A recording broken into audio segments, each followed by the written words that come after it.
on pregnancy bed rest and your doctor has recently done this, or maybe you've actually been in bed for a while, I'm so glad that you found this short little video, because I know what it's like, and also I'm going to tell you a little bit about what you can do, what's the cause, and so on and so forth, or some of the causes. Now, when we have been put on bed rest when you are pregnant, it's usually because your cervix is making changes.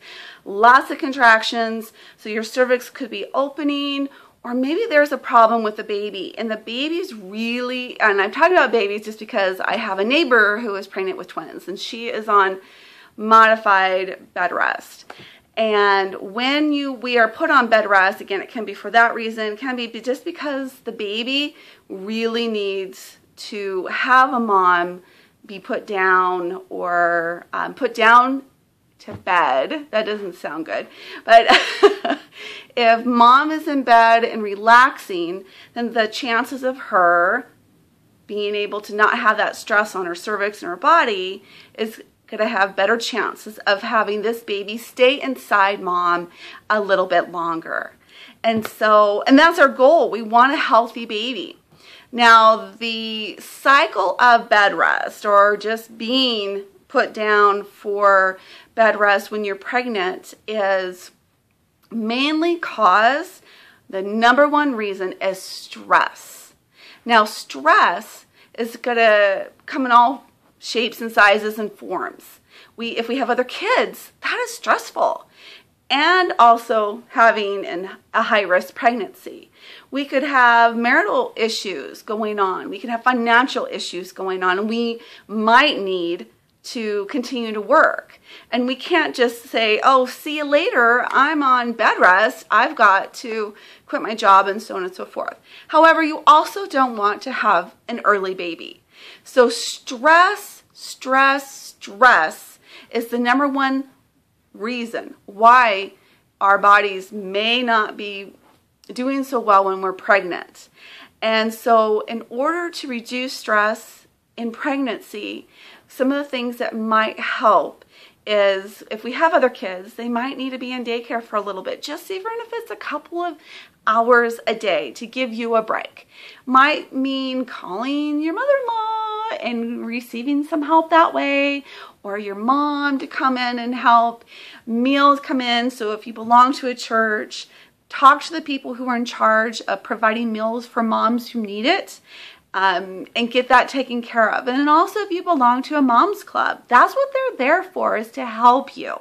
So anything you can do to reduce stress, because if we reduce the stress, we can build up our immune system. Now, if our stress level is high, our immune system goes down. If our immune system goes down, then it's going to cause us to possibly have infections such as a bladder infection, UTI, a infection in the uterus, or actually it starts in the vaginal area and can go up to the uterus, and that's called bacterial vaginosis. And I wish I had known about this infection. Bacterial vaginosis, what I know about it is, it sounds kind of scary and kind of like an STD, but it's not. It's just a bacteria that's in our vagina. And not everyone has this bacteria. And not everyone is treated for this. But it can be a big cause of having premature contractions, premature rupture of membranes, and so on and so forth. So let's talk about that bacterial vaginosis for just a moment. Again, it's found in the vaginal area. Usually they find it when a mom has had a pap smear, and then they find that bacteria. The best thing you can do about it, and I'm a big believer in antibiotics for this particular case. And when you have bacterial vaginosis, it's not usually a one-time fix of an antibiotics. Sometimes it's antibiotics throughout the whole pregnancy. And a lot of you are like, I'm not taking antibiotics for the whole pregnancy. Well, it's better than having a baby in the NICU on a ventilator. And I've had that. So be aware, really know what the options are. I'm a big believer at getting this bacterial infection taken care of. Also, I'm a big believer in getting it checked. Only 12% of women have or even check for it during pregnancy. And I think it needs to be randomly done by everybody. And 7% of women have symptoms. Pregnant women have symptoms. Again, those symptoms are contractions, premature contractions. They're, again, premature rupture of membranes. And also, there's usually a really foul odor down there as well in the vaginal area. And that's also another characteristic. And in a bigger picture, this is causing these babies to come early and being in the NICU and having problems when we could have prevented it had we been checked, had we bring this up with our OBs and get treated for it continuously throughout the pregnancy.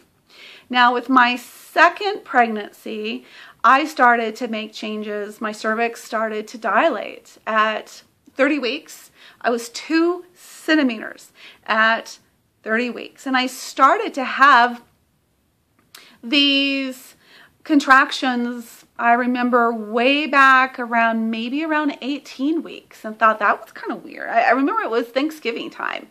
And Thanksgiving, I was preparing dinner with my mother-in-law, and I started having contractions. And I thought it was just kind of weird. Again, I've been pregnant before. Also, he was early and having contractions. I just didn't really know what they were. But by the second time around, I kind of knew that it wasn't normal to start having contractions at 18 weeks. So I made it to 30 weeks until my cervix started to change. Now, I wasn't on bed rest at that point. When my cervix started to change, my doctor said, yep, that's it. You're needing to have to go to bed and stay in bed as much as you can. Now, I had a 3-year-old at home who was extremely hyperactive at this time, causing a lot of stress. And my husband had just graduated from college and left the state to go get his first job, first professional job. So of course he had to take it.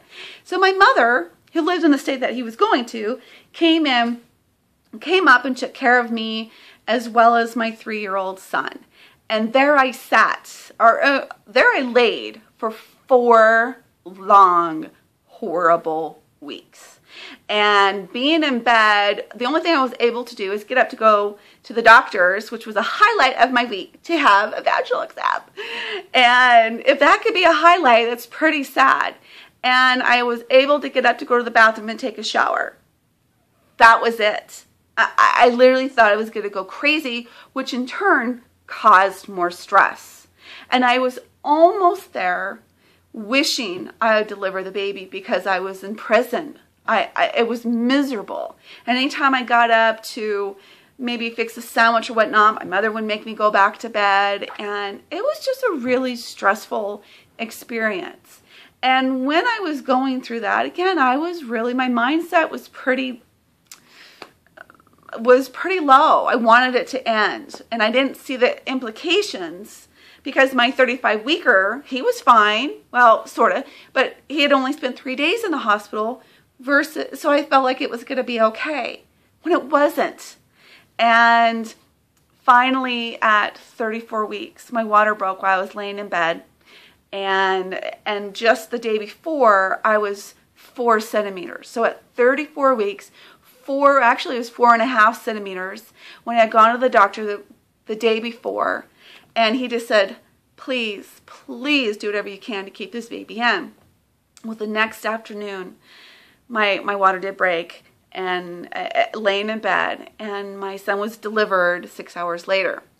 Now, Nathan, his story wasn't so successful as my first one.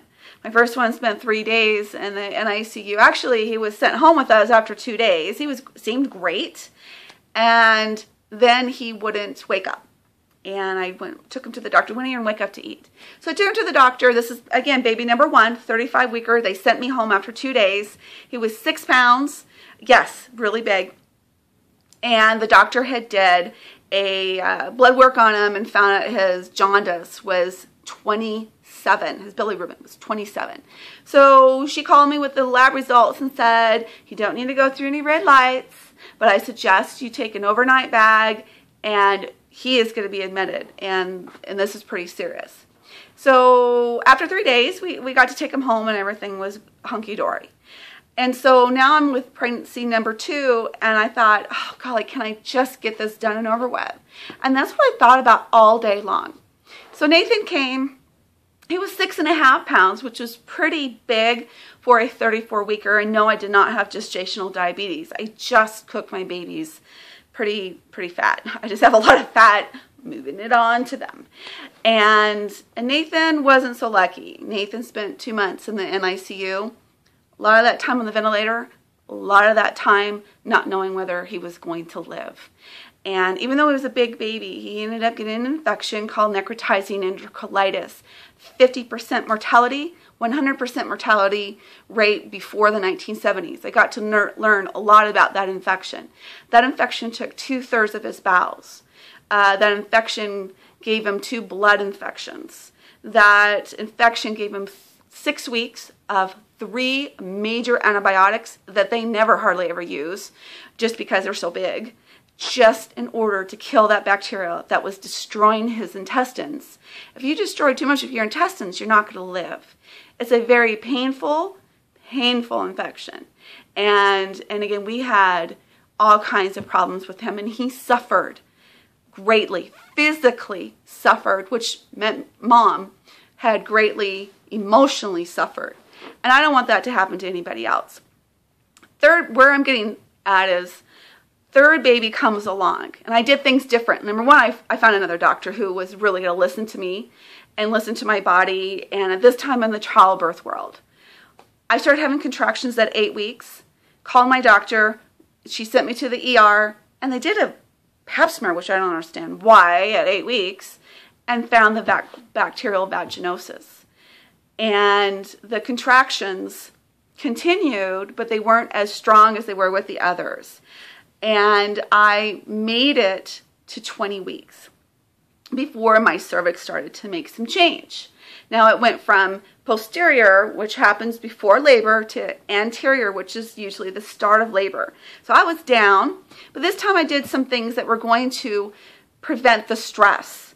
The stress, number 1, was going to be eliminated. So I put my boys, now I have 2 wild, rambunctious boys who, I love my children, my boys, but whenever they were home from school or from a friend's house, and I would be, this time I did things again different. I was sitting up on the couch. They would, just running around and doing all that commotion. You know how kids are, a 3 and a 6-year-old. Then I realized I was having more contractions when they were doing that. So I spent a lot of time when they were home in my bedroom where it was a little quiet. And I did have to send them. Again, one was already in kindergarten, and the other one, or 1st grade, and the other one needed to go to preschool. And so when the oldest one came home from kindergarten or 1st grade, I think it was 1st grade, I sent them both off to an afternoon daycare so I can wait until when my husband gets home, and then he can pick them up and do all that stuff. So I did that. That was different. I didn't want to have what happened to my Nathan happen to my baby number 3.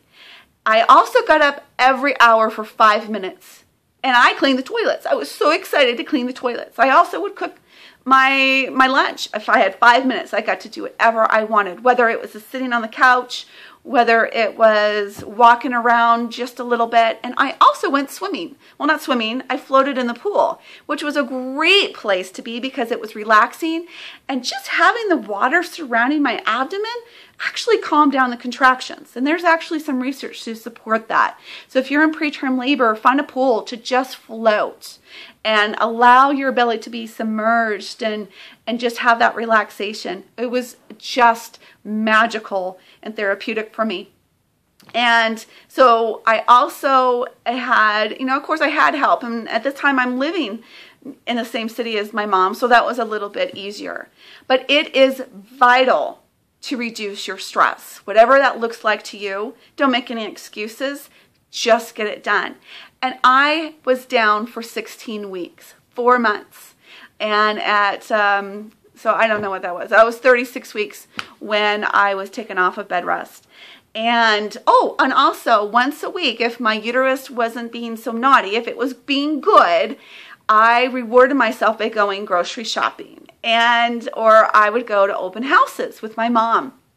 So that was what I did to make pregnancy bed rest a little bit more enjoyable, less stress. I made it to 37 weeks. She was 8'3". So I was 3 centimeters before. I was 3 centimeters at 37 weeks, and then I did go into labor naturally. And my water didn't break prematurely like the other two did, which again is another sign of that bacterial vaginosis. And I was on antibiotics pretty much. I would have a few weeks or to a month in between, and then I would be back on them because the contractions would pick up again pretty frequently. So that's my story on bed rest, pregnancy bed rest. And if you're on it, I totally get it. And if you're needing some extra tips and extra things to get you feeling better and giving you the hope and reducing that stress, I encourage you to call. That's part of my business. I work with moms in all capacities. So if you are not in my area, great. Call me on the phone so we can arrange so we can be able to work together and to provide you a package to where you are taken care of and you have a mentor or a coach to help you through this pregnancy, the stressful pregnancy time. So we can make sure your baby stays in healthy and your mind can stay healthy as well. So encourage you again, call birthandbreastfeedingsolutions.com has my number, so you can call and make an appointment and we can talk about how we can make this happen for you. If you are local to Utah, then you're going to call me and you can and we can do the same thing. Set up a time where we can talk and figure out how I can best support you in making sure that your pregnancy prison is pregnancy paradise. So this is Julie Johnson signing out from Birth and Breastfeeding Solutions, and go have a great day.